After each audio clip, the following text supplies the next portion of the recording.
Topic है वो है series combination and parallel combination of resistance. ठीक है, आपने काफ़ी हद तक 10th में पढ़ लिया, लेकिन जिन्होंने कुछ भी नहीं पढ़ा, मान लो किसी को कुछ भी याद नहीं है, तो यहाँ से एक बार देख लो, समझ में आ जाएगा। ठीक है, अब सीरीज कॉम्बिनेशन क्या होता है और पैरेलल कॉम्बिनेशन क्या होता है रेजिस्टेंस का, इसको समझते हैं। ठीक है, अगर एक रेजिस्टेंस है, ये एक रेजिस्टेंस है और इस शुरू से शुरू करते हैं, चलो। एक रेजिस्टेंस है, उसमें दो टर्मिनल होंगे, फर्स्ट टर्मिनल, सेकेंड टर्मिनल, या स्टार्ट टर्मिनल और एंड टर्मिनल। एक रेजिस्टेंस का एंड टर्मिनल दूसरे रेजिस्टेंस के स्टार्ट टर्मिनल से अगर कनेक्टेड होगा, ठीक है, एक रेजिस्टेंस का एंड टर्मिनल दूसरे रेजिस्टेंस के स्टार्ट टर्मिनल से अगर कनेक्टेड होगा, तो इसको हम लोग, इस कॉम्बिनेशन को हम बोल रहे हैं सीरीज कॉम्बिनेशन। ठीक है, और ये दूसरा रेजिस्टेंस, इसका एंड टर्मिनल तीसरे रेजिस्टेंस के स्टार्ट टर्मिनल से कनेक्टेड है, तो ये जो कॉम्बिनेशन है ए और बी के बीच, ये हो जाएगा सीरीज कॉम्बिनेशन। ये आपका R1 R2, ये R3, अभी ये सीरीज कॉम्बिनेशन में कंबाइन है। ठीक है, तो सीरीज कॉम्बिनेशन समझ में आ जाएगा, पहले का एंड टर्मिनल दूसरे के स्टार्टिंग टर्मिनल से कनेक्ट हो, तो इसको हम लोग सीरीज कॉम्बिनेशन बोलेंगे। चलो, अब हम लोग समझते हैं पैरेलल कॉम्बिनेशन क्या होता है। ठीक है, अब पैरेलल कॉम्बिनेशन क्या होता है, जैसे एक रेजिस्टेंस ये हुआ, दूसरा रेजिस्टेंस ये हुआ, तीसरा रेजिस्टेंस ये हुआ। ठीक है, तो तीनों रेजिस्टेंस के स्टार्टिंग टर्मिनल आपस में शॉर्ट होंगे, आपस में कनेक्ट होंगे, और तीनों रेजिस्टेंस के एंड टर्मिनल आपस में कनेक्ट होंगे। स्टार्टिंग टर्मिनल आपस में कनेक्ट होंगे और एंड टर्मिनल आपस में कनेक्ट होंगे, तब इसको हम लोग बोलेंगे पैरेलल कॉम्बिनेशन। ये चीज़ समझ में आ गया ना, बस ये सबसे इंपॉर्टेंट पॉइंट है, इस चीज़ को अच्छे से समझ के रखना। ठीक है, स्टार्टिंग टर्मिनल और एंड टर्मिनल आपस में कनेक्टेड हो, तो इसको हम लोग पैरेलल कॉम्बिनेशन बोलेंगे। अब ऐसा नहीं कि आपको अगर मान लो कुछ ऐसा डायग्राम दे दिया कहीं भी कि एक रेजिस्टेंस ये है, एक रेजिस्टेंस ये है, एक रेजिस्टेंस ये है, तो अब ये अब आपसे पूछता है, मान लो इस तरह का आपको लगा एक मतलब ऊपर नीचे तीनों रेजिस्टेंस, तो आप डायरेक्ट ऐसा नहीं कहोगे ये पैरेलल में है। मान लो मैं इसको ऐसे कनेक्ट कर दिया, ये इसको ऐसे कनेक्ट कर दिया, ठीक है, ये ए ये बी। ठीक है, अब पहले रेजिस्टेंस का एंड टर्मिनल दूसरे रेजिस्टेंस के स्टार्टिंग टर्मिनल से कनेक्ट हो गया, दूसरे रेजिस्टेंस का एंड टर्मिनल तीसरे रेजिस्टेंस के स्टार्टिंग टर्मिनल से कनेक्ट हो गया, तो ये अभी सीरीज कॉम्बिनेशन। तो ऐसा डायग्राम देख के नहीं कि ऊपर नीचे तो पैरेलल में ही होंगे, इसको समझना पड़ता है। ठीक है, तो इसको ध्यान रखना। चलो, अब सीरीज कॉम्बिनेशन समझ लेते हैं, पढ़ लेते हैं क्या लिखा है। टू और more resistances are said to be connected in series if current flowing, अच्छा सीरीज और पैरेलल, इसमें होता क्या है, इस चीज को भी पहले समझ लेते हैं, पर पढ़ लो। चलो, if current flowing through all the resistance is same and potential difference across each resistance is different. अब देखो, सीरीज कॉम्बिनेशन में है तो होगा क्या कि ये करंट आ रहा है, बैटरी है, बैटरी से करंट आया और पहले रेजिस्टेंस में गया। ठीक है, ये करंट आया और ये पहले रेजिस्टेंस में गया। ठीक है, उसके बाद ये रेजिस्टेंस आगे बढ़ा, ये दूसरे रेजिस्टेंस में गया, फिर ये इससे आगे बढ़ा, ये तीसरे रेजिस्टेंस में बढ़ गया। ठीक है, तो जो करंट बैटरी से पास हुआ, सेम वही करंट तीनों रेजिस्टेंस से पास होते हुए लास्ट में बैटरी में के नेगेटिव टर्मिनल टर्मिनेट हो गया। तो इस चीज़ को ध्यान रखना कि करंट किस तरह से फ्लो होता है, इसमें तीनों रेजिस्टेंस में करंट जो फ्लो होगा वो सेम होगा। अब एक चीज़ ध्यान रखना, सीरीज और पैरेलल कॉम्बिनेशन, इसमें या तो वोल्टेज सेम होगा या तो करंट सेम होगा। ठीक है, इस कंडीशन में तीनों रेजिस्टेंस के अक्रॉस करंट सेम है, तो इसका वोल्टेज अलग अलग होंगे। ठीक है, अब इसी चीज़ को अगर हम पैरेलल कॉम्बिनेशन में देखते हैं, पैरेलल कॉम्बिनेशन के थ्रू ये आपको बहुत इजीली समझ में आ जाएगा। देखो, ये पैरेलल कॉम्बिनेशन, बैटरी से करंट निकला गया इस नोड तक, एज इट इज रहा। इस नोड में जाने के बाद क्या हुआ कि आपका जो करंट है ये 3 पार्ट में डिवाइड हो गया। R1 में एक करंट,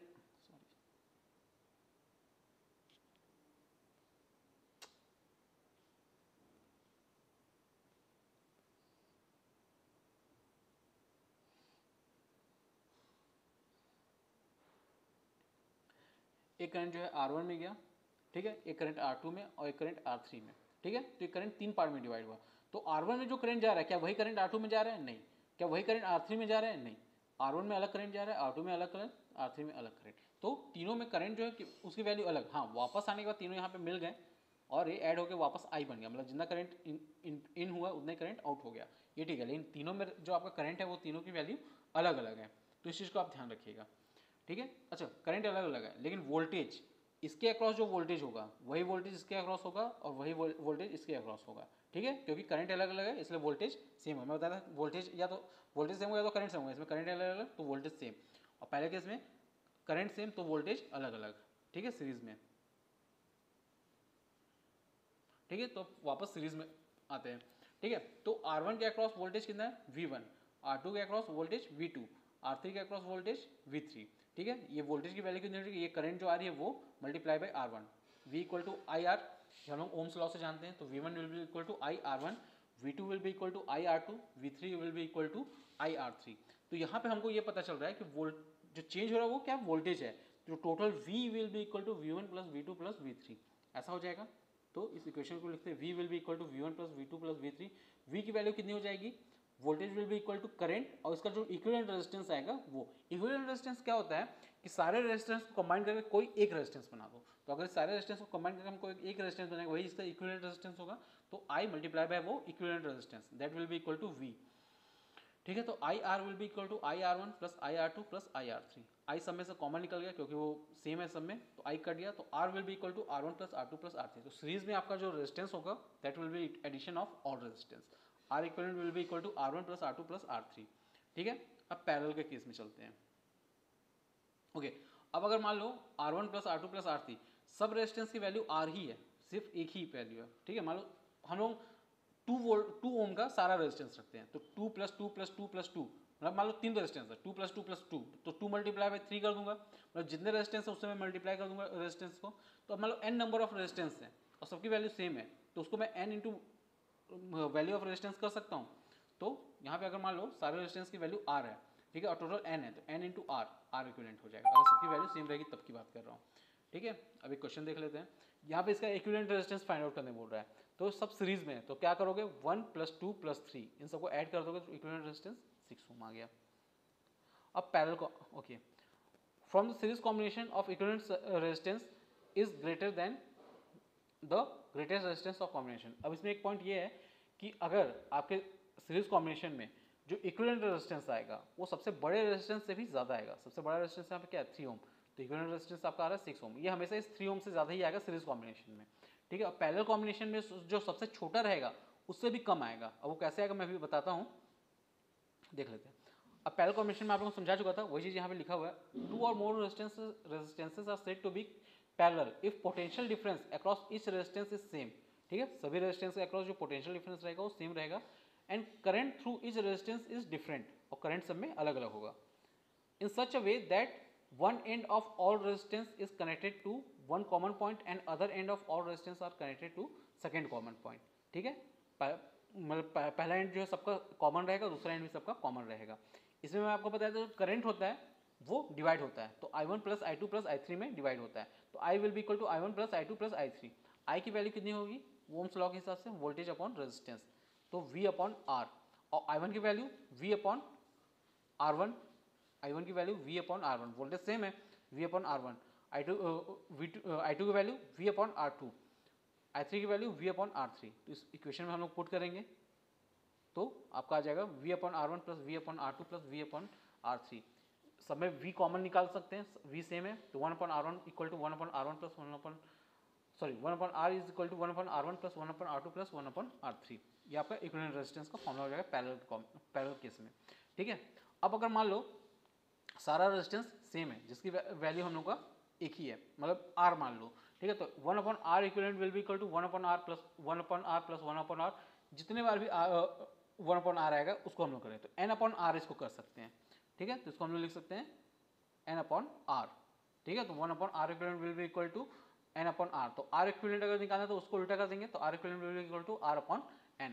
मतलब कि अगर मैं 4 ओम के रेजिस्टेंस को, या फिर मान के चलो 16 ओम का रेजिस्टेंस है, उसको पैरेलल में मैं 4 रेजिस्टेंस कनेक्ट कर दिया, तो उसका इक्विवेलेंट कितना आ जाएगा 16 divide by number of resistance कितने हैं 4, तो divide by 4, 16 divide by 4 will be 4।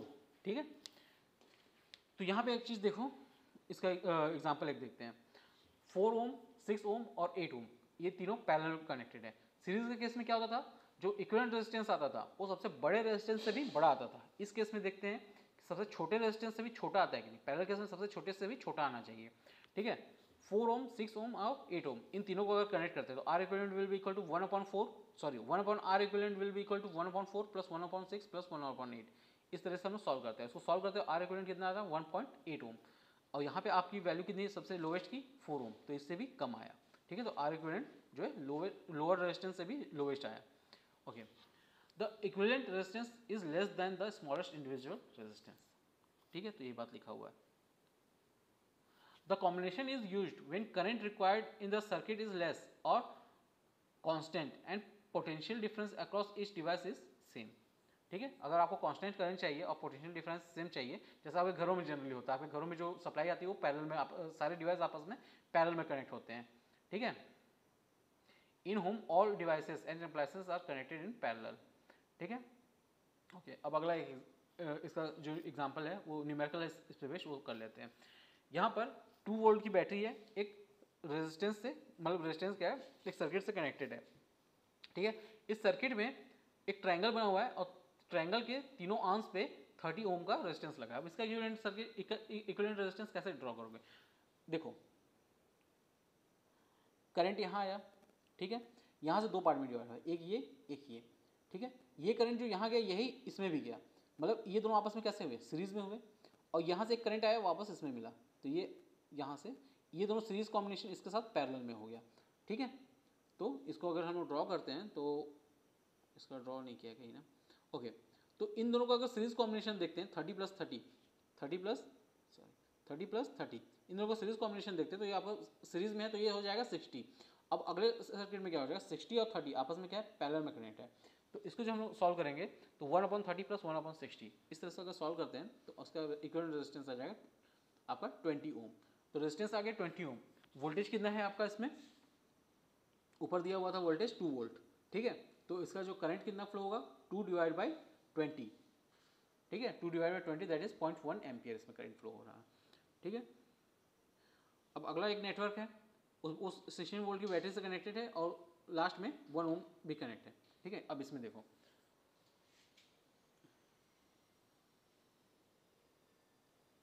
Wait, question बोल देते हैं, और नेटवर्क और resistance connected to 16 volt battery with internal resistance of 1 ohm. अच्छा, बैटरी का जो इंटरनल रेजिस्टेंस है वो 1 ओम है, एज शोन इन फिगर।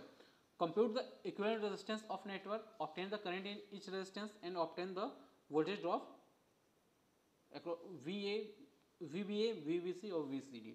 ठीक है, चलो अब इसको समझते हैं।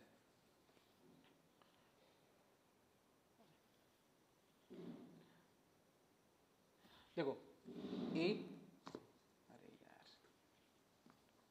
B, C और यहाँ कहीं D है, वो भी दिख नहीं रहा है, नीचे आएगा क्या, नहीं आएगा। ठीक है, तो ये हो गया। अब यहाँ पे कितने 16 वोल्ट की बैटरी से कनेक्टेड है और इस बैटरी का इंटरनल रेजिस्टेंस 1 ओम है। ठीक है, तो अब इसका इक्विवेलेंट सर्किट अगर बनाएंगे, इक्विवेलेंट रेजिस्टेंस निकालें तो क्या होगा, या 4 ओम और 4 ओम ये दोनों आपस में कैसे कनेक्ट है, पैरेलल में। 4 आपस में पैरेलल में, दोनों सेम रेजिस्टेंस है, पैरेलल में कनेक्ट है, तो क्या नंबर ऑफ रेजिस्टेंस कितने हैं, 2 हैं, तो मैं यहाँ पे 4/2 कर सकता हूँ, तो इसका रेजिस्टेंस आ जाएगा 2 ओम और 1 ओम आपस में सीरीज में कंबाइन हो गए। यहाँ 12 और 6 ये आपस में पैरेलल में कनेक्ट है। इसको जब आप पैरेलल कॉम्बिनेशन का फॉर्मूला लगा के इसका जो इक्विवेलेंट रेजिस्टेंस निकालोगे तो 1/12 प्लस 1/6, तो ये आपका आ जाएगा 12 प्लस 2/12 3/12 4। ठीक है, तो इसको जब सॉल्व करोगे तो इसका पहले वाले का जो आया 2 ओम, दूसरे वाले का 4 ओम आया, और 2, 4 और ये 1 ये आपस में सीरीज में कनेक्ट है। इन सबको आप ऐड कर दोगे तो 2, 4 और 1 ये आपस में सीरीज में कनेक्ट है, ये आपका आ जाएगा कितना 7 ओम आ चुका है। ठीक है, और उसके बाद ये 1 ओम भी इसके साथ सीरीज में ही कनेक्ट हो जाएगा, 7 प्लस 1 8 ओम। ठीक है, तो इसमें जो करंट फ्लो होगा वो कितना होगा, voltage divide by resistance that is 16/8 2 ampere current flow होगा। अब ये बोल रहा है कि सब में आपका जो करंट क्या बोलते हैं वोल्टेज है वो निकालने बोल रहा है। ठीक है, ओके, ये थोड़ा यही जगह भी आप करो, बाकी इसमें थोड़ा लेंदी हो जाएगा, अगर पूरा एक साथ बताऊंगा तो नहीं समझ पाओगे। ठीक है, तो इसको यहीं देखो, बाकी मैं बाद में इसको समझा दूंगा। ठीक है, कुछ भी नहीं है कि आपका 2 एम्पियर आ ही गया है। अब जहाँ पे आपका करंट डिवाइड हो रहा है, जैसे 4 ओम 4 ओम, इसमें 2 एम्पियर है तो दोनों में 1 एम्पियर डिवाइड हो जाएगा, तो वहाँ पे एक 1 एम्पियर करंट जा रहा है 4 ओम का, उसमें रेजिस्टेंस है, तो 1 मल्टीप्लाई 4 करके आपको 4 वोल्ट मिल जाएगा। चलो इसको मैं बाद में करवा दूंगा, अभी रहने दो। यहाँ अगेन ए और बी के बीच आपको पोटेंशियल डिफरेंस इक्विवेलेंट रेजिस्टेंस पूछ रहा है, तो ए कहाँ पर है, ए और बी के बीच, ठीक है।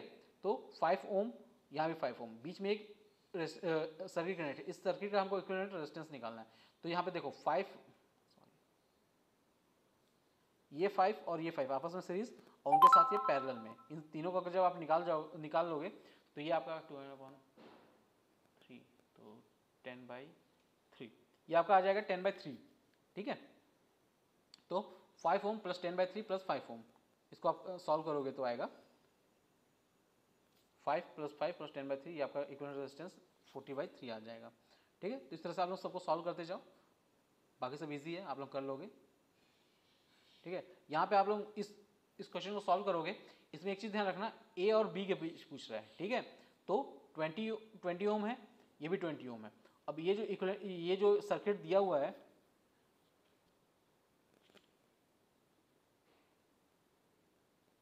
ये जो सर्किट दिया है 40 + 20 + 20, ये जो है आपस में पैरेलल में कनेक्ट होंगे। पैरेलल में क्या, 20 और 20 आपस में सीरीज में और वो 40 के साथ पैरेलल में, तो 40 ओम के दो रेजिस्टेंस आपस में पैरेलल में कनेक्ट हैं, तो इसका इक्विवेलेंट रेजिस्टेंस 20 हो जाएगा, ठीक है। तो यहाँ पे क्या हो जाएगा कि ये 20 + ये 20 + ये 20 आपस में सीरीज में है, ए और बी के बीच में पूछ रहा है, तो ये एक सीरीज में और ये 10 + 10 आपस में सीरीज में, तो ये मतलब 20 + 20 + 20 60, और ये 60 और 20 आपस में पैरेलल में कनेक्ट हो जाएंगे, क्योंकि ए और बी के बीच में पूछ रहा है, ठीक है। तो इसको आप इस तरह से सॉल्व कर लो, आ जाएगा आंसर आपका, ठीक है। बाकी सब भी उसी तरह से है, 5 5 5 5 5, 5 ओम के 5 रेजिस्टेंस आपस में पैरेलल में कनेक्ट है, तो नंबर ऑफ रेजिस्टेंस कितने 5, और 5 ओम का रेजिस्टेंस 5/5 = 1 ओम, तो इसका इक्विवेलेंट रेजिस्टेंस हो जाएगा 1 ओम, तो 1 ओम + 1 ओम + 2 ओम, ठीक है, टोटल 5 ओम का इसका इक्विवेलेंट रेजिस्टेंस हो जाएगा 4 ओम का, ठीक है। तो इसी तरह से सब कुछ है, इसको आप अपने से बनाइए, आ जाएगा, ठीक है।